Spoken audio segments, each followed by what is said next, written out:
My name is Fallon Rabe, and I have been a Diamond Ambassador for almost 7 years now. And I am also due with baby number 7 today. Today's my due date. So if I sound a little out of breath, that would be why. And I am super honored to be a part of this series. This is so much good information for you guys. It is going to help you take your business to the next level. So definitely take it seriously. We have put a lot of great stuff together for you guys. And I want to talk to you today about a topic that's really important to me, and that is leadership. I have built a really solid, really stable team full of residual income that is not shaky. It's solid, and that's what you guys want. And I fully understand that the reason it is so solid, and when you look at other diamonds and their businesses, and I love this new STAR program from Plexus, that really shows you the depth of someone's business and how stable it is. So you really want to have leaders. That is the most important thing that you can look for in your business. You get people loving the products, you get people sharing, you get them working, and you help them become leaders. And for some reason, this topic can be really intimidating for some people, and it doesn't have to be. Leadership is basically just getting someone to follow you. To get someone to follow you, you have to have belief in where you are going, and you have to have direction. You have to have charisma. You have to be excited. And that, again, that stems back to belief. So that's pretty much what it takes to get someone to follow you, is to have that passion and to know where you are headed, and to not be afraid to ask people to follow you and to do this with you, and then to not be afraid to coach them, to tell them, what they need to be doing. Don't expect them to come to you. A leader will go to their people, will guide them, will direct them, and will coach them. So that is what leadership is. And there's so many books that have been written on that topic. John Maxwell is my absolute favorite. If you haven't read 21 Laws of Leadership, you need to read that book and make sure you apply every single one of those character traits of a good leader. So to be a good leader and to have a wide team, you need workers. Your first step would be to find 3 solid leaders. 6 is great, and even more than that is even better. So the more you have, the more stable your business is going to be, because leaders are going to go in and out of momentum. So if you have multiple legs, you're going to stay in momentum and stay on the top of all of that. So one strong leg is great. I know a lot of people have one strong leg, and that's a great paycheck, but that is not stability in any way, shape, or form. That is a very shaky business. And a lot of times, not every time, but a lot of times, people just get lucky. So they'll have one strong leg and they just got lucky, and that just happened.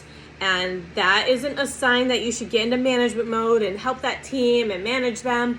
That is a sign that you need to create other leaders and enjoy that strong leg that you have, but don't stop there. Don't think, oh, I've arrived, I'm a jewel, or I'm a this, or I'm a that. You need to make sure that you continue to develop your business. A leader is someone, so what is the definition of a leader? Many definitions, but in Plexus, a leader is someone who is doing all of the things right, and they get someone to follow them.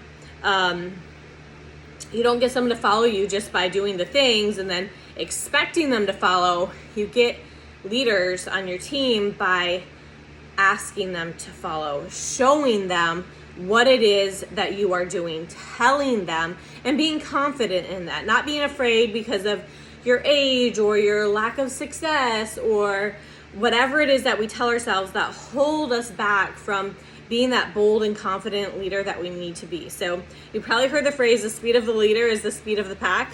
And that is so true. Your team isn't even going to do half of what you do. So if you're working 30 minutes a day, expecting to be diamond tomorrow and wondering why you're gold 3 years later, that's probably why, because you're not doing enough work. You're not putting in enough hours. You're not doing the IPA consistently. You're not reading and doing the personal growth and doing those things that you need to do you are holding your team back. It's, again, John Maxwell, the law of the lid.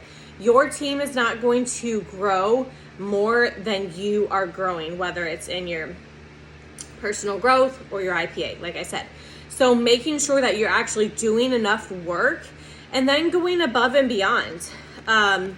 You have to be your own rock star. That means whatever you would want your team to do or whatever you expect them to do, you have to be doing that yourself. You can't just boss your team around, tell them expect to do this, tell them what you expect them to do and hope that they do those things, but you're not doing it. And that doesn't just apply to the outward things of posting on Facebook or showing up for team calls or showing up for book club. It's actually going above and beyond. It's doing the coaching calls. It's giving good customer service to our customers and our people who are on the products. It's having the most ideas for your team, like, hey, we should do this event. Hey, we should get together. Hey, we should do this for the team page. It's making the videos. It's creating the YouTube channel at Gold or Ruby or wherever you are at. It's not relying on your diamond upline to do it for you or your jewel upline. It's you taking ownership for your business. That is what a leader does, and that is what the speed of the leader is. The speed of the pack means you set the pace for your business. So if your business isn't growing as fast as you want it to, that's because you are not being a leader, and no one wants to follow someone who's not going anywhere. So you really need to have those wins, have those successes in order for your team to actually do those things too.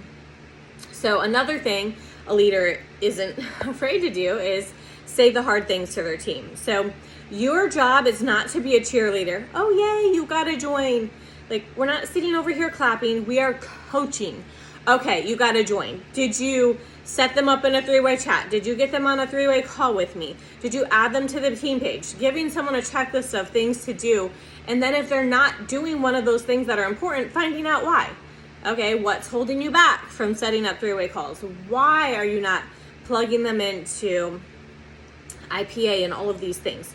So being a strong leader is making sure your people are doing the right things and not being afraid to say that to them.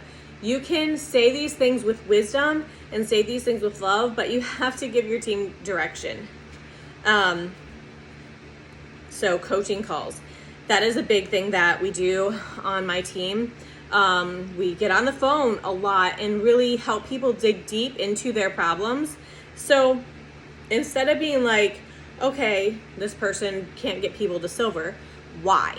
Why is one of the most important questions as a leader you can ask. And actually my team is going through Good Leaders Ask Great Questions by John Maxwell. So many good questions in there to help you develop your leadership and to help you with your coaching, which is just getting on the phone with people and asking them questions and helping them to be successful in their business. You're not responsible for their success or lack of success. That's on them. But you are responsible to give them direction and to help them, to give them the guidance that they need. So another thing that a leader is someone who is selfless. You are the one who's showing up the longest, the hardest, you're up the latest, you're doing the most work for the events, you're putting in more than anyone else on your team as far as IPA, as far as the books that you're reading. Again, your team will not even do half of what you're doing unless you get lucky, but who wants luck? I want a stable business. I don't want a lucky business. So for homework, ask yourself, who is someone that I want to follow and why? What kind of character traits do they have? And this is something that I asked myself at the beginning of my business. I had to look at different leaders and be like, okay, this is why she's successful. And I would analyze what they were doing. Why is she successful? What is she doing? How does she treat her people? What kind of things does she do with her team? Those kind of things. So look at people and be like, that's someone that I would like to follow. And then ask yourself, why? And then pick up any and all John Maxwell books you can. I know there's a lot of other books on leadership, but he is like the top dog and has so many books. So if it's by John Maxwell, you know it has the potential to change your life if you let it. Don't just think, oh, I'm not a leader. Everybody can be a leader. Like I said, it's just getting people to follow you. It's not the person at the front of the room holding the microphone. That is not what a leader is. A leader is not the person in the spotlight at all. That is not what leadership means. Sometimes you will see leaders doing that though, because they want to impact as many lives as possible and they want to give of themselves in that way, but that is not the requirement. You just have to be someone that people want to follow, and that comes from character, it comes from integrity, it comes from belief, passion, confidence in where you're going, and just a hard work ethic. Another plug for John Maxwell book, Success is a Choice. One of the best books I have read this year. So I highly recommend that one too.